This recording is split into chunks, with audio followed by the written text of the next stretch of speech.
Shalom, meus queridos irmãos, a graça e a paz. Estamos aqui de Lajinha, Minas Gerais, falando aqui do leste mineiro, sul capixaba, pastor Ilmar Sater Merik Ercai, alemão da Gema, tetra, neto de Conrado Sater, primeiro alemão, a nossa linhagem que chegou aqui na região do Rio de Janeiro e subiu para Nova Friburgo, Cantagalo, além Paraíba, e foi descendo para a região nossa aqui, de Alto de Quitibá, e aí chegamos em Lajinha.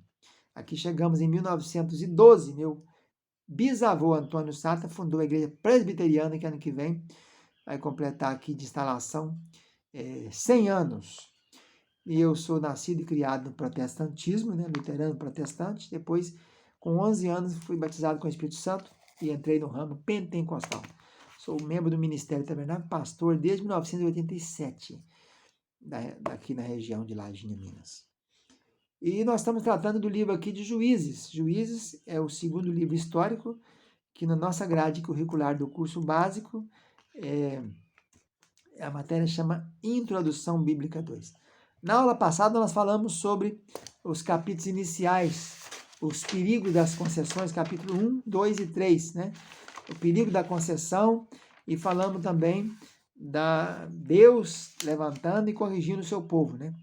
A história do livro é essa, mostrando as apostasias, as conversões e as libertações. E os 12 grandes juízes que nós tivemos. Na aula de hoje vamos falar um pouco mais sobre um juiz, um dos principais juízes.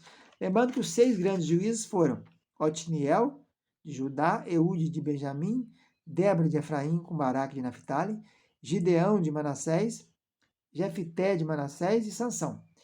E um dos maiores de todos eles, sem dúvida, foi Gideão. Gideão, o cronista aqui, gastou 89 versículos para cuidar da história dele. Mas o maior mesmo de todos é Sansão, que foram 96 versículos, 3 capítulos aí por conta de Sansão. Aqui em Gideão também nós temos praticamente 3, mas menos 7 versículos. Né? Então, a história maior do livro é Sansão, que é o final. E a história segunda é Gideão, que é o início. Depois temos aí o juiz Débora com 52 versículos, Jefité com 47, esses são os principais. A história de Gideão é aquela história antiga, né? Que vocês sabem, ele é da tribo de Manassés, uma tribo pequena, das menores, né? Ele mesmo disse que nós somos menor no milheiro do meu pai.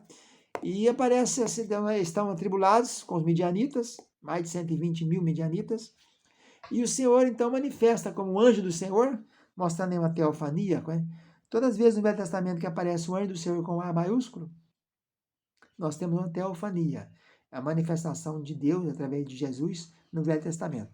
E ele diz, o Senhor é contigo, varão valoroso. Na verdade, esse varão valoroso aí está na versão Almeida Revista Corrigida, e Almeida Revista Atualizada, mas não é muito isso não, né? Porque Josué não era esse varão valoroso antes da sua experiência com Deus. Ele era um varão medroso, temeroso, duvidoso, incerto, incrédulo. E por isso o texto da Bíblia textual, que não segue o Massoreta, segue outras versões, como os manuscritos de Qumran, o Pentateuco Samaritano, a Septuaginta, ela diz, Yahvé Sebaote é contigo. Ou a outra versão diz assim, a versão corrigida fiel, ou NVI, o Senhor é contigo, o Senhor Todo-Poderoso.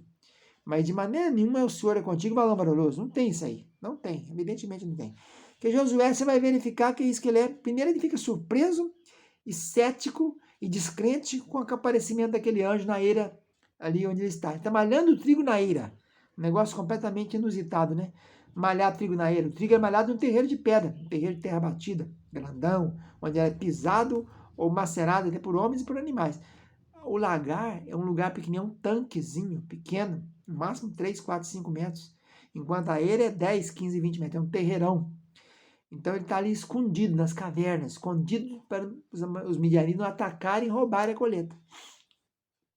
E então ele fica surpreso quando vê o anjo, ele demonstra incerteza, indagação, faz queixa dizendo que se o Senhor é contigo, como é que aconteceu conosco isso e aquilo? Uma coisa que não pode acontecer nenhuma provação com quem é do Senhor. É exatamente o contrário. Quanto mais nós nos aproximamos de Deus, mais nós seremos provados. Se você não quiser ser provado, basta abandonar. Basta só ser um crente bancário, né? Banqueiro, né? Crente que fica sentado no banco e faz nada, só canta o corinho, aleluia. Mas não jejua, não lê a Bíblia, não ora, não visita, não frequenta, não muda de vida. E aí tem a falsa humildade dele, ele apresenta falta de recursos, que ele não tem condição, que ele é o menor da tribo dele, ele tem dúvida persistente e faz várias provas com Deus. 3 principalmente, né? Aquele negócio da lã, né? Do velo e da lã ali, depois ele vai, ainda tem a última prova, quando ele desce ao arraial dos midianitas e escuta falar sobre o pão de cevada rolando e derrubando o pessoal lá no acampamento, as tendas, né? Então, Gideão não é isso que ele é pintado assim, né? Mas depois tem as fases dele, de carnal para espiritual, ele passa por 3 fases.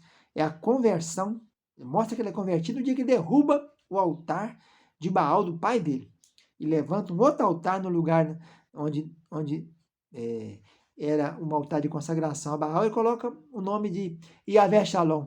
O Senhor é a nossa paz. O Senhor vai nos dar paz, né? O altar é um lugar onde Deus se encontra com o homem, é um símbolo do pacto. Toda vez que alguém construir um altar, é isso. É chamar Deus para participar da vida da pessoa.